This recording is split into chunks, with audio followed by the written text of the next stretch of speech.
Hey welcome guys to another special video of market analysis. So कल है Nifty 50 की expiry और Nifty 50 कैसे ट्रेड कर सकता है, कल क्या वो इंपॉर्टेंट लेवल्स या जोन हो सकते हैं जहां पे मार्केट कैसा रिएक्ट कर सकता है, सब कुछ इस वीडियो में देखेंगे। सबसे पहले निफ्टी 50 का चार्ट है और निफ्टी 50 ने आज कैसे रिएक्ट किया है, उसके बेस पे हम कल कैसे प्लान कर सकते हैं, कैसे ऑब्जर्व कर सकते हैं। सबसे इंपॉर्टेंट चीज़ मैं आपको बताता हूँ, जो कल का सेल ऑफ था, जो कल का आप कंटिन्यूस सेल ऑफ देख रहे हो, ये स्ट्रॉन्ग सेल ऑफ था। आपको क्लियर दिख रहा है, this is the strong cell of.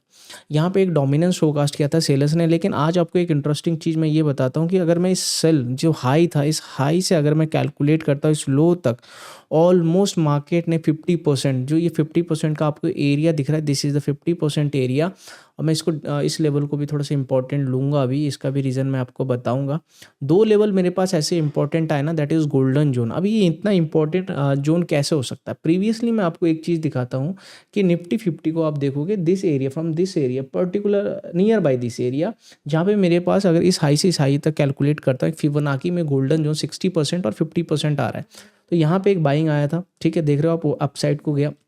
अब जब ये 50% का जो लेवल है, यहाँ से भी एक स्ट्रॉन्ग बाइंग आया था, फिर जब इसका ब्रेकडाउन आया था, then it is a strong move, और इसलिए ये एक इंपॉर्टेंट लेवल है। और मैं आपको देखो कितना चीज़ ना ब्रीफली बता रहा हूँ कि 23,350 का आपको ये लेवल दिख रहा है, एग्जैक्ट मार्केट वहाँ रुका है, that is 50% of this huge fall. उसके बाद ऊपर एक राउंड लेवल फिर से आ रहा है 23,400। तो मेरे पास दो ऐसे इंपॉर्टेंट लेवल आ चुके हैं बाय द फिबोनाची रिट्रेसमेंट, जहाँ से मुझे पता चलता है 23,350 एक रेजिस्टेंस का काम कर सकता है, एक इंपॉर्टेंट लेवल का काम कर सकता है। ये 23,400 एक रेजिस्टेंस या एक इंपॉर्टेंट लेवल का काम कर सकता है। तो मैं सबसे पहले इंट्राडे पे वो कैसे ट्रेड करेगा मैं आपको बता देता हूँ। सॉरी, इंट्राडे पे क्या बेसिक है, ये जो पूरा फॉल दिख रहा है आपको, this is the dominance fall. उसके बाद मार्केट ने क्या किया, स्लो एंड स्टडी रिकवर किया। तो इट मीन्स कि मैं बायर्स जो है वो नॉट हैविली इंटरेस्टेड, वो बायर जो है बहुत ज़्यादा इंटरेस्टेड नहीं है मार्केट में। दिस इज द पॉज, और धीरे धीरे अपसाइड को मोमेंटम गया। फर्स्ट केस क्या बनेगा, मार्केट इज फ्लैट ओपनिंग, आपको कुछ नहीं करना है, you need to wait for this candle, कि अगर मार्केट इसके ऊपर ब्रेकआउट आता है आपको डरना नहीं है, क्योंकि जितने लोगों ने भी शॉर्ट किया होगा इस पोजीशन, इस पर्टिकुलर एरिया पे, मैं देखो एक ऑब्जर्वेशन बता रहा हूँ कि मार्केट का आजकल का सिनेरियो कि अगर गिर रहा है तो गिर रहा है, जा रहा है तो जा रहा है, इट इज़ गिविंग ट्रेंड्स, तो आपके ट्रेंड के साथ बना रहना पड़ेगा। लॉन्गर पिक्चर में सेल ऑन राइज मार्केट है, और शॉर्टर पिक्चर में क्या है, this is a pull back. तो आपको सारी चीज़ माइंड में रखे कि शॉर्ट टर्म में क्या कर रहा है मार्केट, लॉन्ग टर्म में क्या कर रहा है, उसके बाद इंट्राडे में क्या वो लेवल्स होते हैं। इंट्राडे में मेरे पास दो इंपॉर्टेंट लेवल आ गए। अगर इसका ब्रेकआउट आता है तो मैं देखूंगा कि 23,400 के लिए एक 50 पॉइंट का जगह है दिस एरिया। तो 50 पॉइंट्स तक मैं एक बार सोचूंगा कि अगर और थोड़ा सा इसको रिट्रेस करना है तो मैं पहले इस 23,400 तक के लेवल्स के मोमेंटम, देखो प्रीमियम्स क्या हो चुके हैं, ऑलरेडी बहुत दब चुके हैं, बहुत गल चुके हैं। तो ऐसे में क्या होगा, फर्स्ट हाफ में क्या होगा, प्रीमियम अगर बहुत गल गए तो आपको सेकंड हाफ में मोमेंटम आएगा, और अगर फर्स्ट हाफ में मोमेंटम आएगा तो सेकंड हाफ में फिर से आपको प्रीमियम गलते हुए दिखेंगे। ये नेचर होता है, ये विद एक्सपीरियंस आपको मैं बता रहा हूँ कि ऑप्शंस के प्रीमियम कैसे काम करते हैं। एक्सपायरी के दिन या उससे पहले वाले दिन अगर बहुत ज़्यादा मेल्ट हो चुके हैं तो दो कंडीशन बनता है नेक्स्ट डे, या तो वो स्पाइक गेम कर करके दोनों साइड के प्रीमियम को खत्म कर देगा, या पहले हाफ में कोई एक ट्रेंड देगा जहां से प्रीमियम्स में स्पाइक आएंगे, उसके बाद सेकंड हाफ में प्रीमियम वो भी डंप होना चालू कर देगा। या तो प्रीमियम फर्स्ट हाफ में मोमेंटम नहीं करेंगे और डंप हो जाएंगे, तो सेकंड हाफ में फिर से एक मोमेंटम के चांसेस आ जाता है। तो ये दो कंडीशन होता है। तो फिलहाल मैं 23,400 तक देख रहा हूँ, क्योंकि ये लेवल अगर बीट होता है फ्रॉम दिस पर्टिकुलर एरिया, ये अगर फिर से इस लेवल का ब्रेकआउट आता है, तो जिन लोगों का ये सेल ऑफ पोजीशन था, ये लोग अपने पोजीशंस को थोड़ा थोड़ा एग्जिट करेंगे, जिसकी वजह से ये मार्केट थोड़ा तरह करके 23,400 तक चला जाएगा। और जा सकता है, मैं चला जाएगा ये थोड़ा मेरा गलत वर्ड है, 23,400 को टच कर सकता है। मैं कोई एग्जैक्ट लेवल्स नहीं बता रहा हूँ, इससे ऊपर भी जा सकता है, ठीक है। उसके बाद मैं आपको देखता हूँ कि अगर मार्केट यहाँ से रजिस्ट फील करता है, second condition flat open and यहाँ पर रेजिस्टेंस फेस करता है, उसके बाद आपको एक क्लियर कट दिख रहा है कि this is the trend line coming up from the down side. अगर इस ट्रेंड लाइन का ब्रेकडाउन होता है तो मैं फर्दर लेवल जो एक इंपॉर्टेंट जो डब्ल्यू पैटर्न के आसपास है, इस लेवल के आसपास मार्केट कैसे रिएक्ट करता है, दिस इज अराउंड 23,250, ठीक है। 23,200 सब ना एक साइकोलॉजिकल, एक राउंड लेवल, साइकोलॉजिकल तो नहीं कहूँगा, एक राउंड लेवल के आसपास 23,250, 23,350 और 23,400। तो जब इसका ब्रेकडाउन होगा, मैं फर्दर जो स्ट्रॉन्ग सेल ऑफ देख रहा हूँ इसके नीचे देख रहा हूँ, इसके नीचे आता है तो क्या होगा कि एक ये लेवल जो बचा हुआ है इसको फिर से टेस्ट करने से, तो ये वाला मोमेंटम, इस साइड का जो मोमेंटम हो सकता है वो 100 पॉइंट का मोमेंटम है, तो ये अच्छा खासा मोमेंटम हो सकता है।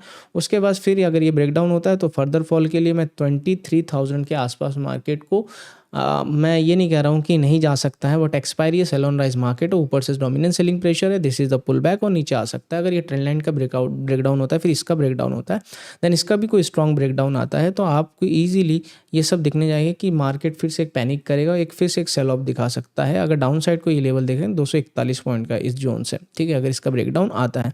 अप साइड के लिए मैं ज़्यादा पॉइंट अभी फिलहाल नहीं सोचूंगा कि मार्केट कैसे रिएक्ट करते हैं 23,400 पे जाके।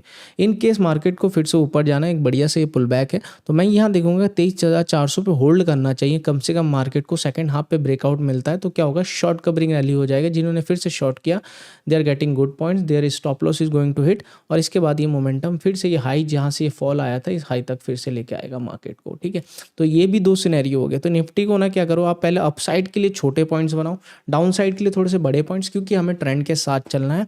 और अगर हमें शॉर्ट कवरिंग रैली देखनी है या एक वन साइडेड अपसाइड का मोमेंटम देखना है, तो better it would be on second half. तो ये चीज़ें आपको समझनी पड़ेगी कि एनालाइज किस तरीके से मैं करके दे रहा हूँ और आपको कैसे ऑब्जर्व करना है कि हाँ अभी ये डोमिनेंस है ना, मैं अगेंस्ट क्यों जाऊँगा, ये डोमिनेंस सेल ऑफ है। तो डोमिनेंस का मतलब हो गया कि फिर से जो सेल ऑफ आएगा वो फिर से एक डोमिनेंस सेल ऑफ आ सकता है। तो इस साइड मुझे रिवॉर्ड ज़्यादा दिख रहा है।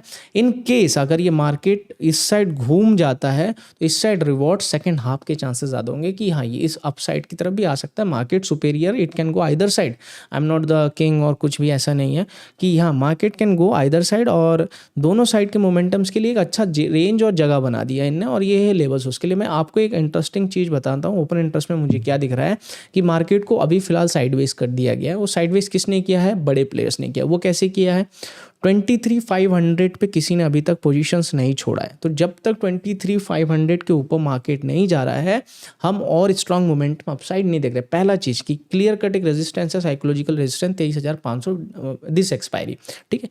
अब नीचे को आप देखोगे कल तक यहाँ पे स्ट्रांग सपोर्ट नहीं थे, बट आज मैंने देखा कि 23,000 पे सपोर्ट को और बिल्ड किया गया। मतलब मेरे पास अभी एक इस एक्सपायरी तक 500 पॉइंट के रेंज के अंदर मार्केट क्लियर कट दिख रहा है, 23,500 और 23,000। तो ये 500 पॉइंट आप मार्क कर लो कि इस 500 पॉइंट के अंदर मार्केट ही रहना है। अब उसके बाद फिर एक शॉर्ट चीज़ मैं आपको बताऊंगा, 23,200 और 23,300 पे बराबर बैठे हुए हैं। तो मार्केट क्या करेगा, 23,200 और 23,300 के बीच एक फाइट करेगा। तो जिस साइड भी मार्केट में स्ट्रॉन्ग मोमेंटम आएगा ना, उस साइड के लोग भागेंगे, और उस साइड के प्रीमियम जो अभी ये गले हुए हैं ना, तो आपको स्पाइक्स देंगे। आपको पूरा दिन बने नहीं रहेंगे, लेकिन आपको अगर वाई डाटा से ये चीज़ समझ आ गया कि 23,300 के आसपास जैसे जैसे मार्केट जाए फिर से और थोड़ा सा ऊपर निकलने की कोशिश करे, तो उस टाइम पे मार्केट कैसे रिएक्ट करता है, और 23,200 के नीचे नीचे थोड़ा प्राइस आए तो उस टाइम पे मार्केट कैसे रिएक्ट करता है। तो अगर उस टाइम आपने प्रीमियम को ऑब्जर्व किया, उसको शॉर्टर टाइम फ्रेम में 1 मिनट में कर दो, 3 मिनट में करके आपको प्रीमियम्स में कुछ ऐसे मोमेंटम दिख रहे हैं ना, सपोज कि प्रीमियम इज मेकिंग बेस और sudden there is a 1 minute candle में कि एक बढ़िया सा रेंज ऐसा ब्रेकआउट आया है, ब्रेकडाउन मतलब ब्रेकआउट ही आता है प्रीमियम में, तो आपको वहाँ पे थोड़े बहुत और स्पाइक्स मिलने के चांसेस हो सकते हैं। देखो ये सिनेरियो बनेगा, ये चांसेस हो सकते हैं। तो इन द सेम साइड ये कॉल के ऑप्शंस भी ऐसे कर सकते हैं और पुट के ऑप्शंस भी आपको ऐसे करते हुए दिखे। दोनों साइड आइदर कोई मोमेंटम एक स्पाइक के साथ आ सकता है, क्योंकि प्रीमियम ख़त्म कर चुके हैं ऑलरेडी। जितना भी ये वाला मोमेंटम है, इसका पुट ऑप्शन बहुत भागा था, वो भी अब 80-90% डंप हो चुका है। ये जो कॉल के मोमेंटम्स इतने दिन, ये भी पूरा 90% डंप हो चुका है न्यू एक्सपायरी तक। तो ये चीज़ें मार्केट में चल रही है कि मार्केट रैली तो दे रहा है, उसके बाद एक जैसा मार्केट थोड़ा सा भी साइडवेज होता है तो पूरा प्रीमियम डंप हो जा रहा है, ठीक है।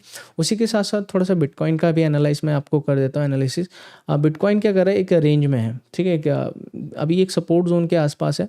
तो ये सपोर्ट फिलहाल है, उसके बाद मैं इसको 3 आवर में करके रखा है चार्ट को, तो ट्रेंड लाइन के आसपास है। इसका ब्रेकआउट आएगा तो मोमेंटम है कि बिटकॉइन आपको 2 या 3 दिन में 87-88,000 दे सके। इसका ब्रेकआउट आना ज़रूरी है। दिस पर्टिकुलर लेवल आप देख रहे हो यहाँ पे कितने बार मार्केट ने रजिस्ट किया, तो इसका ब्रेकआउट आएगा तो अच्छा खासा। और बिटकॉइन को ट्रेड आप किससे कर सकते हो, डेल्टा एक्सचेंज इंडिया से कर सकते हो। इसका लिंक आपको डिस्क्रिप्शन में मिल जाएगा। और इसी के साथ इंपॉर्टेंट जो भी अपडेट्स होते हैं आपको टेलीग्राम चैनल में फ्री ऑफ कॉस्ट मिल जाता है। मैंने आपको देखा थोड़ा वोलेटाइल है, प्रीमियम्स में थोड़े स्पाइक क्रिएट हो रहे हैं। 23,300 के ऊपर फिर से एक स्मॉल स्पाइक दिख सकता है। स्मॉल स्पाइक क्यों बोला मैंने आपको, ये भी मैं बताता हूँ। बाकी जब तक कल का लो होल्ड है निफ्टी, तब तक एग्रेसिव सेल नहीं करना है। अब मैं आपको ये देखो कितना मैंने पॉइंट आपको बताया ना, ये चीज़ आप जब समझोगे तो समझोगे ना। इसको 5 मिनट्स में करता हूँ मैं। अब आपको दिख रहा है ये कल का लो, अभी तक ब्रेक ही नहीं किया ना, तो मैं एग्रेसिव सेल क्यों करूँगा? मेरे को सेल का कोई रीज़न ही नहीं लग रहा है कि भाई ऑलरेडी इतना डोमिनेंट सेल है 400 साढ़े 400 पॉइंट का, फिर से मैं बेच दूँ? अरे नहीं, ऐसा नहीं होता है ना। अब मैंने आपको एक चीज़ कहा कि 23,300 के ऊपर मार्केट जैसे निकलेगा you will give the spike, लेकिन ये 3 बजे के बाद आया।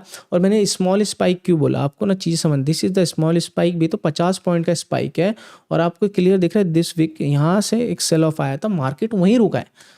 स्मॉल स्पाइक का मतलब है 30-40 पॉइंट में अगर आपको प्रीमियम अच्छे मिल जा रहे हो, इसी में प्रीमियम ने अच्छा खासा जंप भी दिया है 3 बजे के बाद। तो अभी मार्केट एक इंपॉर्टेंट लेवल को होल्ड कर रहा है, कल गैप अप खुले गैप डाउन खुले वो फर्दर केस होगा, बट इंपॉर्टेंट लेवल्स जब आपको चीज़ें समझ आएंगी तो ये धीरे धीरे समझ आता है, ठीक है। तो बाकी आई होप आपको ये एनालिसिस पसंद आया होगा, और चैनल पर अगर नए हो तो चैनल को सब्सक्राइब जरूर करें, बेल नोटिफिकेशन को भी दबाएं ताकि आप कोई भी वीडियो मिस ना करें। सो मिलते हैं नेक्स्ट वीडियो में, till then bye bye, see you, जय हिंद।